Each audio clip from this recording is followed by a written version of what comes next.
മോളെ ഇങ്ങോട്ടൊന്ന് തിരിഞ്ഞ്, ആദ്യമായിട്ടല്ലേ കോളേജിൽ പോകുന്നത്, എങ്ങനെയുണ്ടെന്ന് നോക്കട്ടെ.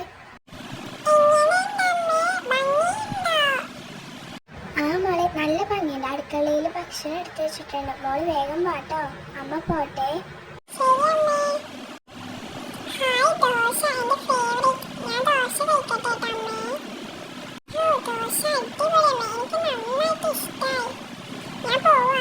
പോകല്ലേ പോകല്ലേ, ഞാൻ എൻ്റെ ഭക്ഷണം ഒന്ന് എടുക്കട്ടെ. ഇതാ ഞാൻ ബാഗിൽ ഇട്ടിട്ടുണ്ട്, നന്നായിട്ട് കഴിക്കണേ. എന്നാ ശരി മോളെ, നീ പോയിക്കോ. കുറച്ചേരം കിടക്കാം, ഇവൻ ഉറങ്ങുമല്ലേ, വേഗം കിടക്കാം.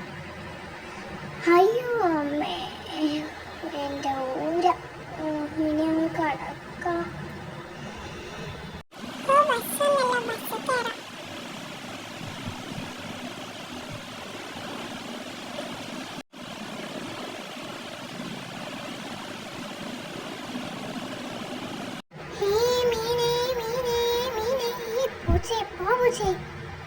ഒരു പണ്ടാര പൂച്ച, ആരെന്താ വരാത്തെ, ഒരണക്കമല്ലല്ലോ.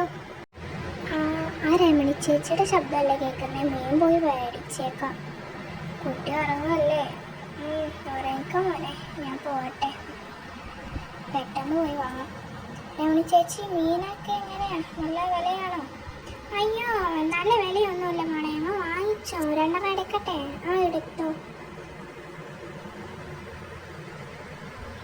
ഞാനിതൊന്ന് പൊതിയട്ടെ മോളെ, പൊതിയാൻ അപ്പുറത്ത് പോകണം, അതൊന്ന് പൊതിഞ്ഞിട്ട് കൊണ്ടുവരാവേ. നീ ഒന്ന് ഇവിടെ നിൽക്കേ, എനിക്കിപ്പോൾ വരാം. ഞാൻ പൊതിഞ്ഞിട്ടുണ്ടടാ, പിടിച്ചോ. ശരി രമണി ചേച്ചി. എന്നാ ഞാൻ പോട്ടെ. കുഞ്ഞവിടെ ഉറങ്ങാണോ, ഒന്നും തോന്നരുതേ. അവളൊരു പത്രാസ്, അവളൊരു കുട്ടിയാവളും. ഞാൻ ഏതായാലും കച്ചവടം നടക്കും, ഞാൻ പോട്ടെ. മോനുറങ്ങുക, ഇത് അടുക്കളയിൽ കൊണ്ടുവച്ചിട്ട് വരാം. അയ്യോ ഇവന് നീച്ചിട്ടേ ഇല്ല, ഇവന് ഭക്ഷണം കഴിച്ചിട്ടില്ല. ഇവന് ഭക്ഷണം കൊടുത്തേക്കാം. മോനെ ഒന്ന് നീച്ചേ, മോനെ മോനെ മോനെ എഴുന്നേക്ക് മോനെ. ഇനിയിപ്പം മീൻ വറുത്ത് കഴിക്കാം, അല്ല ഓൻ ഉണരാൻ പോണില്ല.